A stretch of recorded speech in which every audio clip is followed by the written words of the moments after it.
ब्रह्ममुरारिसुरार्चितलिङ्गं निर्मलभासितशोभितलिङ्गम् जन्मजदुःखविनाशकलिङ्गं तत्प्रणमामि सदा शिवलिङ्गम्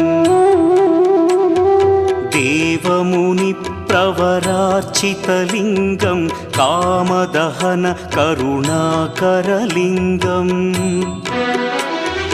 रावणदर्पविनाशकलिङ्गं तत्प्रणमामि सदा शिवलिङ्गम्